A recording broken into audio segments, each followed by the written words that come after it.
قبضة ضربة ماسل توفيق يامو دوغا ربي أنا ونيك يتك موان شمراني تقوين بيك تكا ربي سعودي كذا ربي بوليس أنا تها أجا جوية هذا أنا نقولني بلا إزاد إنها كاسواني دورتي تكت تلا بلا منير جرا هرتي ياتي بويه لا دفعتي أكتي كاتني بركوني راكودا هاي akasitti fabaaree jennaan bara akkanitti dhufeen beekaami miilaan dhufee beeytaami akkami kakatamaree jechuun isii kana gaa akkasumatti asabneetuma walii gallee bira darbina malee akkatti kakachuun kun rakkoodha.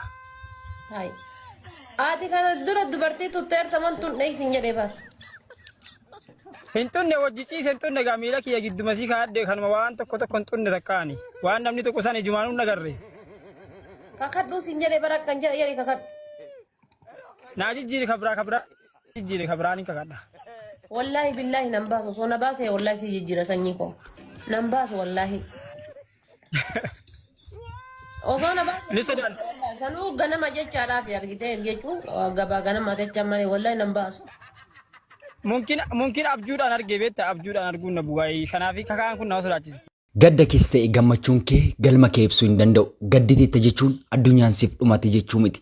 Gammaddeetta jechuun immoo addunyaan siif harka walitti reebde jechuu miti. Jireenya kee keessatti galma kee kan murteessu hojii torra hojjechaa jirtu. Karoora tarra karoorsite kanatu galma kee boriif iddoo guddaa sii ta'a waan ta'eef jabeessi eenyummaa kee boriif jabeessi hojjedhu. Iddoo tarra jirtu kun iddoo tarratti karoorsitee jirtu kun bakkee toofiif yaaddu bakkee si madaalu ta'uu dhiisuu danda'a. Bakkee toofiif yaadde ta'uu dhiisuu danda'a. Jijjiiramati barbaaddu sanatu gara kee dhufamoo situ gara jijjiirama barbaaduu dhaquu qaba kan jedhu guyyaarraa wal faan laal.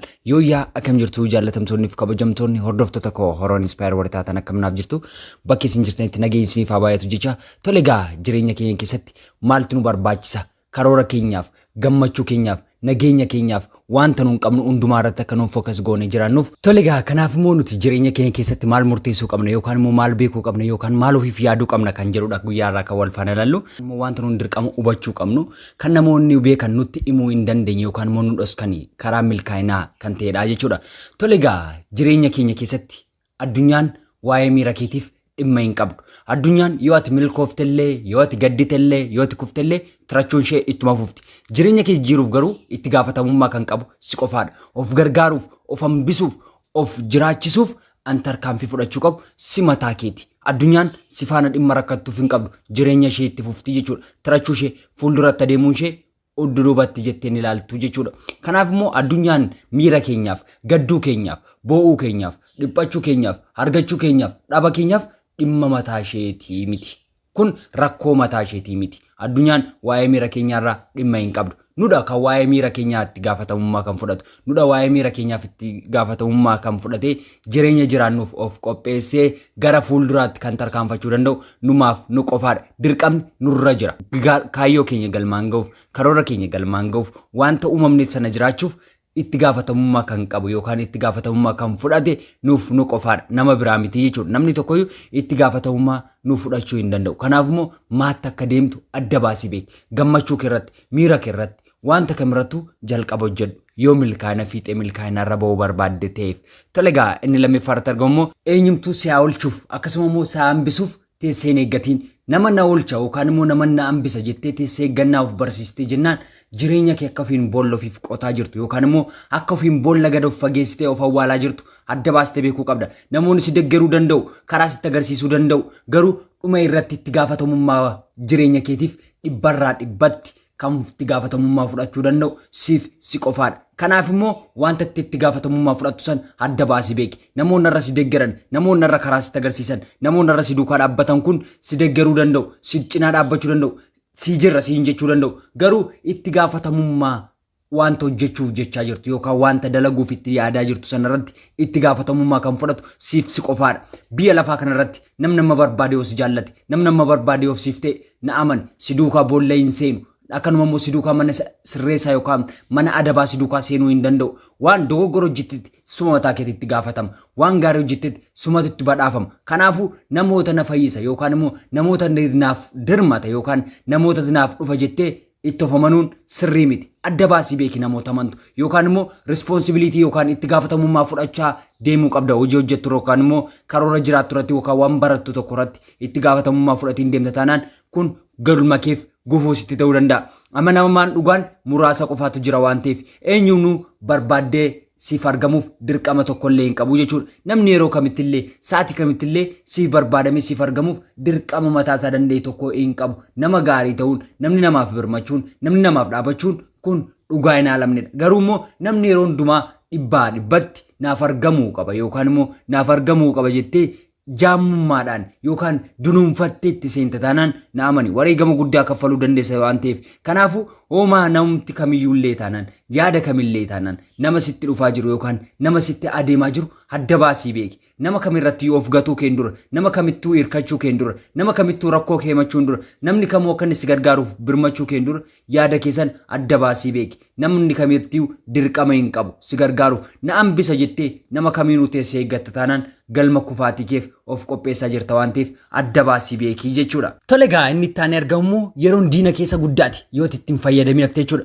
Guyyaa ati rakkisaasisitu yookaan immoo guyyaa kamittillee yoo ittiin fayyadamin hafte alatti fayyadamuu qabdutti yerootti dafquu qabdutti yerootti hojjechuu qabdutti yoo hojjetin hafte diina keessa guddaati.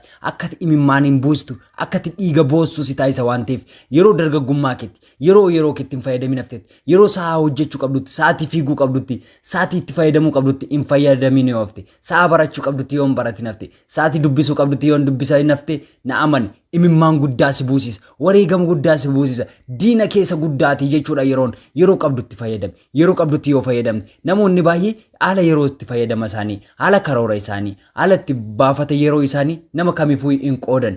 Maaliif yoo jette yeroon gati guddaa akka qabu waan beekaniif yeroon lubbuuti jedhu jireenya keenya keessatti yeroo daqiiqaa tokko ofirratti gubnu lubbuun keenya baduu danda'a waan ta'eef time is life jedhu dooktaroonni. Akkasuma immoo atileetistoonni yookaan immoo warri fiigichaan jiraatan time is gold jedhu. Sekoondii tokko yoo jireenya isaanii irratti gubate jireenyi isaanii warqii irraa gara meetiitti gara kufa waan ta'eef kan nufu jireenya keenya keessatti yeroo keenyatti yoo hin fayyadaminamne yeroo keenyatti yoo hin karoorsinamne yeroo keenyatti yoo haalaan hin fayyadaminamne diina keenya isa guddaati. Gaabbii guddaa nutti fidee dhufa yaada guddaa gadamaa nutti fidee dhufa waan ta'eef yeroo qabnutti fayyadamu. Kan namni kamuu namaaf hin qoonne yeroodha waan ta'eef yeroo kasaarraa namni kamuu siif dabarsee laachuuf hin eeyyamu waan ta'eef yeroo kirraa yookaan immoo alatti fayyadama yeroo kirraa dabarsitee nama kamiifuu hin qoodin.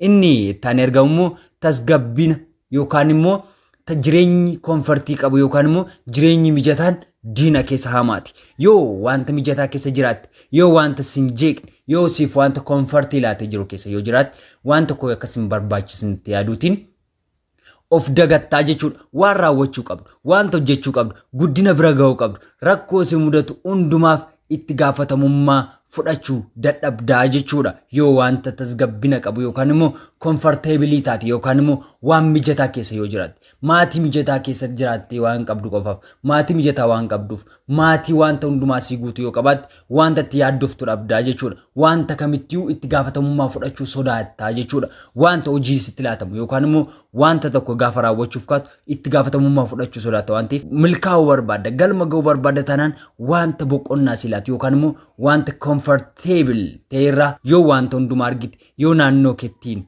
milkaa'uu barbaadde yoo namoota naannoo kee jiraniif bu'aa ta'uu barbaadde na amani wantota yoos galma yaaddi ga'uu dandeessa yookaan immoo bakka yaaddi geessa waan ta'eef. Kanaafuu jireenya keenya keessatti wantoota nu barbaachisan yookaan immoo wantoota nu hubachuu qabnu muraasa isaaniif kaasitan jira. Barnoota biraan hanga walitti deebinutti turtii gaarii yoo isinitti tolerte like share subscribe gochuun maatii keenya ta'a.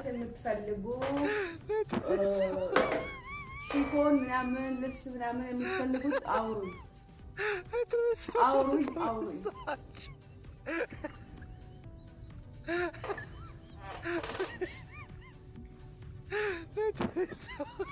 ኢንፎርም ካለባችሁ አትያዙም እንዴ?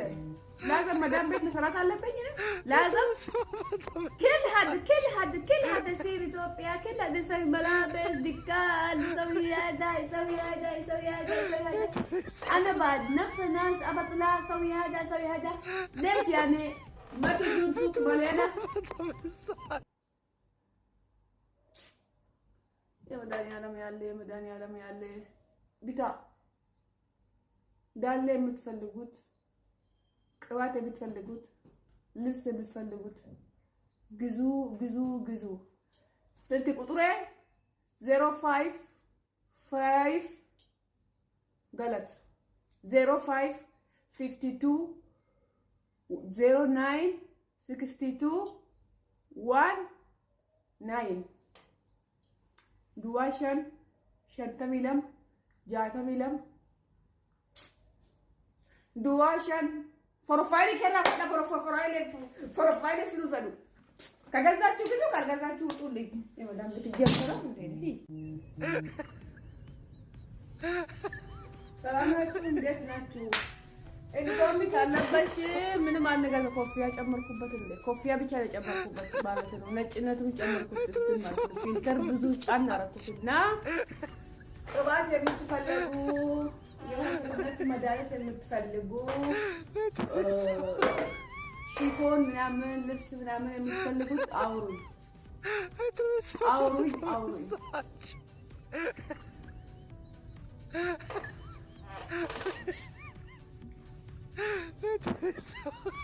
ኢንፎርም ካለባችሁ አትያዙም እንዴ? لازم مدام بيت مسارات علبين لازم كل حد يصير إثيوبيا كل حد يسوي ملابس دكان يسوي هذا أنا بعد نفس الناس أبطلع أسوي هذا ليش يعني ما تجون سوق مليانة يا مداني عالم يالي بتاع دالي متفلقوت ቅባት የምትፈልጉት ልብስ የምትፈልጉት ግዙ ስልክ ቁጥሬ 055 ገለት 0552 09 62 19 duwashan shantamilem jaatamilam duwashan ፕሮፋይል ከራ ፕሮፋይል ሲሉዘሉ ከገዛችሁ ግዙ ካልገዛችሁ ውጡልኝ። የመዳም ብትጀምረው እንዴ